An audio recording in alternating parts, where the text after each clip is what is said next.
Camera கொஞ்சம் பின்னாடி எடுத்துக்கவா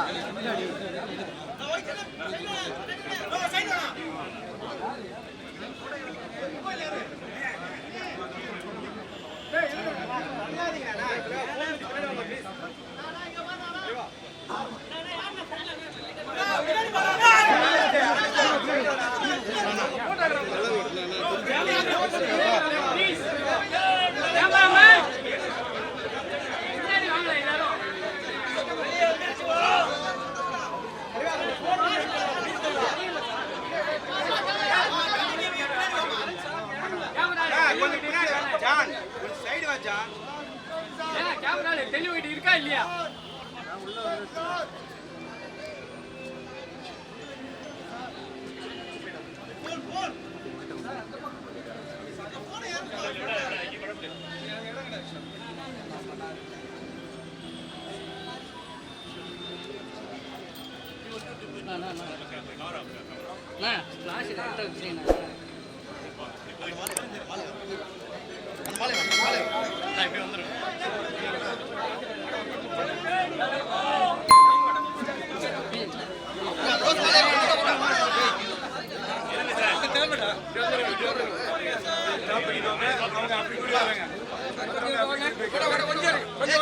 கொஞ்சம் வாங்க தம்பி மாலை கொடுப்பா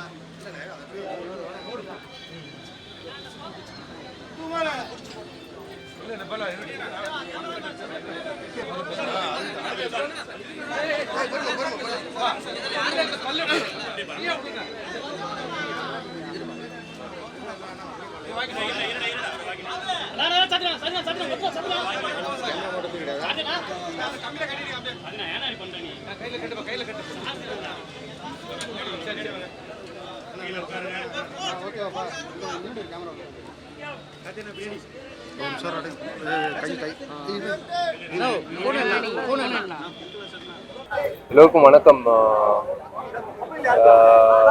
இன்னைக்கு வந்து கேப்டன் ஐயா, விஜயகாந்த் அண்ணா தமிழ் திரையுலகத்தில் ஒரு மிக சிறந்த ஒரு நடிகர், கலை உலகத்தில் மட்டுமல்ல பொதுமக்கள் மத்தியில் ஒரு நல்ல மனிதர், நல்ல மனசுள்ள மனுஷன் அப்படின்னு பேர் வாங்கின ஒருத்தர், ஒரு நல்ல அரசியல்வாதி, தைரியமான அரசியல்வாதி பேர் வாங்கின ஒருத்தர். பொதுவாக வந்து ஒரு மனுஷன் நம்ம மத்தியில் இருக்கும்போது மறைஞ்சதுக்கு அப்புறம் அவங்க வந்து சாமின்னு சொல்லுவோம். ஆனால் இந்த மனிதர் வந்து கேப்டன் ஐயா வந்து உயிரோடு இருக்கும்போதே பல பேர் அவரை வந்து சாமின்னு கூப்பிட்டுருக்காங்க. ஏன்னா அவர் பண்ண விஷயங்கள், அது அப்பேற்பட்ட விஷயங்கள். இது வந்து சாதாரணமாக வந்து ஒரு 2 வருஷம் 3 வருஷம் அப்படி பண்ண காரியங்கள் கிடையாது. நீங்கள் ஒரு திரைப்படம் திருமூர்த்தின்னு ஒரு திரைப்படம், அது வந்து எல்லாம் எங்களை மாதிரி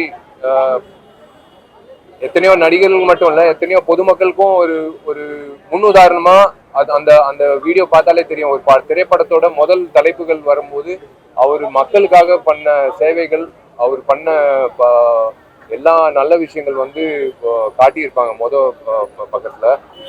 அந்த மாதிரி வந்து இந்த சாமி, இன்னைக்கு இந்த சாமி விஜயகாந்த் அண்ணா வந்து திரையுலகத்துக்கு மட்டும் இல்லை, உண்மையிலே சொல்ல போனா அவரு கரை சேர்த்து கொண்டு வந்த அந்த நடிகர் சங்கம் அந்த பத்திரத்தை மீட்டுட்டு கொண்டு வந்த அந்த நடிகர் சங்கத்துல நான் பொதுச் செயலாளரா இருக்கிறது வந்து உண்மையிலே அவரோட தைரியம், அவரோட உழைப்பு எல்லாமே வந்து ஒரு முன்னுதாரணமா வச்சுதான் நாங்க வந்து செயல்பட ஆரம்பிச்சோம். முதல்ல ஜெயிச்சு அவங்க வீட்டுக்கு போகும்போது பெரியமலா தாமா சொன்ன ஒரே விஷயம் வந்து, அவர் அந்த பத்திரத்தை மீட்டுட்டு வீட்டுக்கு கொண்டு வரும்போது என்னோட நகைகள் கூட அவ்வளோ வந்து உற்சாகமா, அவர் கண்கள்ல அவ்வளோ கண்ணீர் வச்சுக்கிட்டு அந்த மாதிரி நான் பார்த்தது கிடையாது. எல்லாமே லாக்கர்ல இருந்து வெளில எடு, முதல்ல நகைகள் வெளில எடு, நான் வந்து பத்திரத்தை மீட்டு கொண்டு வந்திருக்கேன்னு சொல்லி லாக்கர்ல வச்சாருன்னு சொன்னாங்க. அந்த அந்த நேரத்துல இந்த நல்ல மனிதரோட சந்திக்கிறதுக்கு ஒரு வாய்ப்பு கிடைச்சிச்சு. ஆனா அதுக்கு முன்னாடி வந்து அவர் செயல்பாடுகள் ஒரே ஒரு விஷயம் தாங்க. ஒரு விஷயம் எத்தனை வருஷம் பண்ணியிருக்காரு எனக்கு தெரியாது. ராவுத்தர் அண்ணன் விஜயகாந்த் எல்லாரும் சேர்ந்து விஜயகாந்த் முக்கியமா அவர் அலுவலகத்துல வந்து எப்பவுமே 4 பேர் சமையல் செஞ்சுக்கிட்டே இருப்பாங்களாம். வரவங்க போறவங்க முக்கியமா ரொம்ப ரொம்ப அவசரப்படுற உதவி இயக்குநர்கள் வந்து காசே இல்லாம திண்டாடிட்டு பசி பட்னியோட வரவங்களுக்கும் அங்கிட்டு போறவங்க சினிமா துறையை சார்ந்தவங்களா இருக்கலாம், யார் வேணாலும் இருக்கலாம். ஆனா கேப்டன் ஆபீஸ்க்கு உள்ள போனா வெறும் வயத்தோட வெளில போக கூடாதுன்னு சொல்லி ஒவ்வொரு நாள், ஒரு நாள் நம்ம பண்ணலாம், 2 நாள் நம்ம பண்ணி இப்ப பெருமை நம்ம வாங்கிக்கலாம். ஆனா அவர் வந்து ஒவ்வொரு நாளும் ஒவ்வொரு வருஷமும் பண்ணிட்டு இருந்தாரு.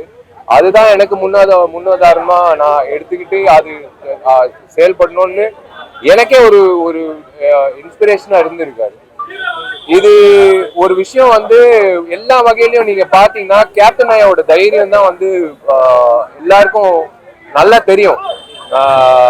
அது அசம்பிளில இருந்தாலும் சரி, ஒரு நடிகரா இருந்தாலும் சரி, நடிகர் ஆக்ஷன் முதல்ல பேசக்கூடிய நடிகர்கள் ஆக்ஷன் சார்ந்த அந்த அந்த விஷயத்துல வந்து விஜயகாந்த் அண்ணன் இடம் பெற்றாரு. அதுக்கப்புறம் வந்து பொது பணியில வந்து அவர் இடம் பெற்றாரு. மக்கள் மத்தியில மனசுல வந்து இடம் பெற்றாரு. சாதாரண விஷயம் கிடையாது இது வந்து. நீங்க இப்ப இன்னொரு 5 வருஷம் கழிச்சு நீங்க கேளுங்க, அந்த வயசான நான் அங்கிட்டு ஷூட்டிங் பண்ணும்போது மதுரை அந்த பகுதியிலாம் ஷூட்டிங் படப்பிடிப்பு பண்ணும்போது அந்த வயசானவங்க எல்லாரும் சொல்லுவாங்க, ஒவ்வொரு வாட்டி கேப்டன் எங்கிட்ட ஷூட்டிங் நடக்கும்போது எப்படி வந்து பரிமாறுவாரு. எல்லாரும் சரிசமமா பாக்குற ஒரே மனிதர் வந்து கேப்டன் ஐயா தான். ஒரு ஒரு யூனிட்ல 250 பேர் இருக்காங்கன்னா நீங்க அவர் பேசுறதே அவரு ஒரு பேட்டியில சொல்லியிருப்பாரு. 250 பேருக்கும் நான் என்ன ஜூஸ் சாப்பிட்றேனோ, நான் என்ன கூல்ட்ரிங்க் சாப்பிட்றேனோ, நான் என்ன உணவு சாப்பிட்றேனோ அதுதான் எனக்கு கடைசி ஊழியர்கள் வரைக்கும் போகணும், இல்லைன்னா நான் ஒத்துக்க மாட்டேன் அப்படின்னு சொன்னதுதான் நாங்கெல்லாம் வந்து இன்னைக்கு பண்ணிட்டு இருக்கோம். இன்னைக்கு பண்றதுக்கு காரணம் வந்து அவர் அன்னைக்கு பண்ணது. அது ஒரு உதாரணமா இருக்குது. இன்னைக்கு அவர் மறைவுக்கு அன்னைக்கு நான்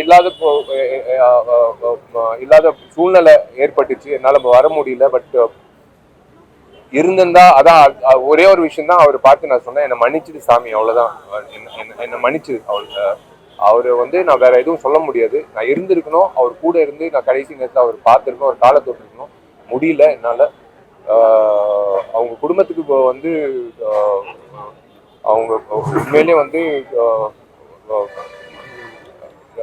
நான் ரொம்ப, அதாவது எப்படி சொல்றது, ஒரு தொண்டனா நீங்க சொல்லலாம், ஒரு ஒரு அவரோட ரசிகனா நீங்க சொல்லலாம். ரொம்ப கடமைப்பட்டிருக்கேன் அந்த குடும்பத்துக்கு. இந்த நேரத்துல வந்து அவங்களுக்கு உண்மையிலே ரொம்ப அவங்களுக்கு ஸ்ட்ரென்த் கொடுக்கணும், mentally and physically. And captain ஐயா ஆத்மா சாந்தி அடையணும். கேப்டன் ஐயா இன்னைக்கு நம்ம மத்தியில இல்லை, ஆனா என்னைக்குமே நம்ம மனசுல இருந்துட்டே இருப்பாரு. அது யாரு, ஒரு ரூபாய் இல்ல 100 ரூபாய் யார் வேணாலும் சமூக சேவை பண்ணலாம்.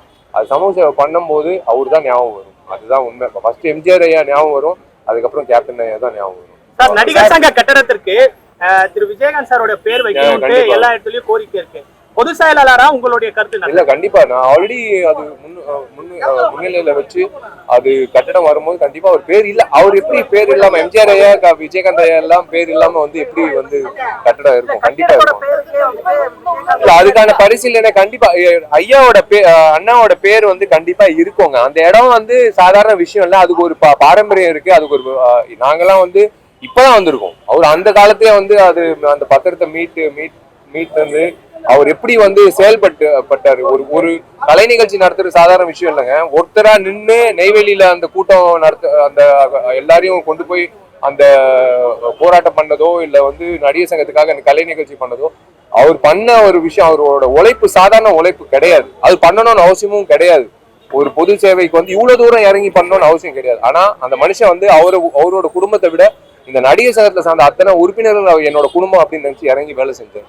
அதுதான் கண்டிப்பா. அதுக்கு நாங்க வந்து இது ஒரு சிறிய கோரிக்கை தான், கண்டிப்பா பண்ணிதான் ஆகணும். சார், மறைந்த முதலமைச்சர் கருணாநிதி அதே போல இசையமைப்பாளர் இளையராஜாக்கெல்லாம் விழா நடத்துனீங்க. இப்ப தேமுதிக சார்பிலும் அவருடைய ரசிகர் சார்பிலையும் வந்து விழா நடத்தணும்னு சொல்லி சொல்றாங்க. 19ஆம் தேதி வந்து காமராஜ் அரங்கத்துல நாங்க வந்து அவரோட அஞ்சலி செலுத்துறதுக்காக ஒரு கூட்டம் வச்சிருக்கோம். கண்டிப்பா வந்து எல்லாரும் பங்கேற்கணும். அது வந்து அந்த நேரத்துல வந்து சில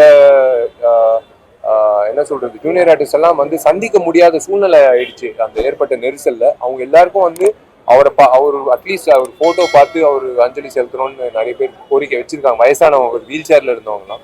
ஸோ எல்லோருக்கும் பிளஸ் விஜயகாந்த் அண்ணனோட ரசிகர்கள், விஜயகாந்த் அண்ணனை நேசிக்கிறவங்க, விஜயகாந்த் அண்ணனோட தொண்டர்கள் அனைத்து எல்லோருக்கும் வந்து நாங்கள் வந்து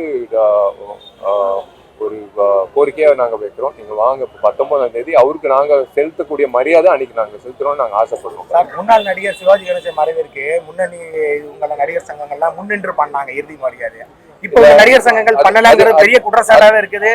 இல்ல குற்றச்சாட்டு வந்து நான் அதான் சொல்றேன், ஒரே ஒரு விஷயம் தான், என்ன மன்னிச்சிட்டு சாமின்னு தான் நான் சொல்ல முடியும். பொதுச் செயலாளரா ஒரு ரசிகனா, ஒரு தொண்டனா, ஒரு துணை தொண்டர்கள் அவர் இருக்காரு, ஒரு தொண்டனா நான் சொல்றேன், நான் இருந்திருக்கணும் அன்னைக்கு. நான் ஆக்சுவலா நான் இருந்திருக்கணும். ஃபிளைட் ஏறும் போது நாங்க பேசிக்கிட்ட ஒரே விஷயம் வந்து வர முடியாத சூழ்நிலை. இப்போ எங்கிட்டயோ கேரளாவோ இல்ல வந்து கோயம்புத்தூர் அப்படி இருந்தா உண்மையிலே இப்போ வந்து எல்லாமே நாங்க வந்து செஞ்சிருக்கணும். அது செய்ய முடியாத சூழ்நிலை அப்படி ஏற்பட்டுச்சு. அது எங்க கையில இல்லாத ஒரு அது நான் உண்மையில சொன்ன கையாளாதவனா இருந்தேன் அந்த நேரத்துல. நான் பண்ணணும்னு நான் நினைச்சேன், ஆனா முடியல. பட் அதுக்காக தான் இப்ப 19ஆம் தேதி வந்து அவருக்காக ஒரு அஞ்சலி செலுத்துற கூட்டமா வந்து நாங்க நடிகர் சங்கம் சார்பா விவகாரத்துல சார் ஒரு கான்பிடன்ட் இல்லாம இருக்கே சார் நடிகர் சங்கத்துக்கு வந்து. நான் இப்ப சொல்றேன் சார், பொதுச் செயலாளர் சொல்றேன், ஒரு ரசிகனா சொல்றேன், நடிகர் சங்கம் உறுப்பினரா சொல்றேன், இதுல வந்து எதுவும் கருத்து வேறுபாடு கிடையவே கிடையாது. இது அவரோட பேர் அப்படி முன்னிலையில வச்சா ஒட்டுமொத்த 29 பேர் வந்து ஆமா விஜயகாந்த் அண்ணன் பேர் வைக்கணும்னு தான் சொல்லுவாங்க. ஒட்டுமொத்த 3500 பேர் உறுப்பினர்கள் வந்து கண்டிப்பா விஜயகாந்த் அண்ணன் பேர் வைக்கணும்னு சொல்லுவாங்க. அதுல வந்து யாருக்கும் கருத்து வேறுபாடு கிடையாது, கருத்து வேறுபாடே இருக்காது.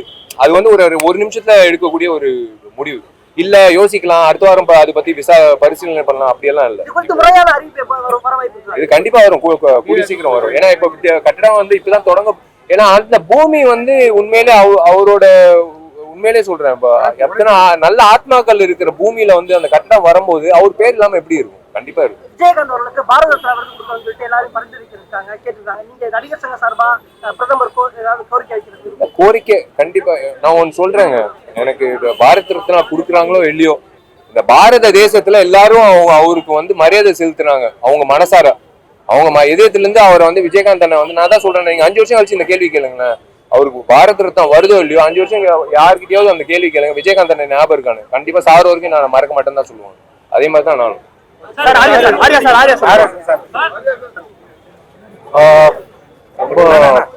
எனக்கு கேப்டன் விஜயகாந்த் பர்சனலா பெரிய ஒரு இன்டராக்ஷன் இல்லைன்னா கூட அவரை பத்தி நிறைய கேள்விப்பட்டிருக்கேன். அவர் செஞ்ச உதவிகள் வந்து நிறைய ஆர்டிஸ்ட் எல்லாருமே சொல்லியிருக்காங்க. எனக்கு பிடிச்ச விஷயம் என்னன்னா, இப்போ நம்ம வந்து ஒரு பவர் ஒரு பதவியில் இருக்கும்போது நிறைய பேர் யோசிப்பாங்க நம்ம வந்து ஹெல்ப் பண்ணுமா வேணாமா. பட் அவர்கிட்ட ரொம்ப பிடிச்ச விஷயம் என்னன்னா, ரொம்ப கட்ஸியா ரொம்ப போல்டான நிறைய டிசிஷன்ஸ் எடுத்திருக்காரு. அது வந்து ஆர்டிஸ்ட் மூலமாகவும் சினிமா மூலமாக நிறைய ஒரு சேஞ்சஸ், நிறைய ஒரு பெனிஃபிட் ஆயிருக்கு. ஸோ கண்டிப்பாக இவ்வளோ மக்கள் இவ்வளோ நாளைக்கு வந்து அவரோட டெத் வந்து ரொம்ப ஃபீல் பண்ணி ரொம்ப ப்ரேயர்ஸோட நிறைய பேர் வந்து இன்னும் அந்த கிரீஃபில் இருக்காங்க. அது வந்து அவர்கிட்ட இருந்த உண்மையான ஒரு நேசம், அவர் காமிச்ச உண்மையான ஒரு அன்பு, அவர் வந்து அவர் மேலே இருக்கிற ரெஸ்பெக்ட் எல்லாம் தான் நான் சொல்லுவேன். So very happy to be here today because ரொம்ப நாளாக இங்கே வரணும்னு நினச்சிட்டு இருந்தேன். So but I'm finally here. I'm sure his soul rest in peace. Thank you, sir.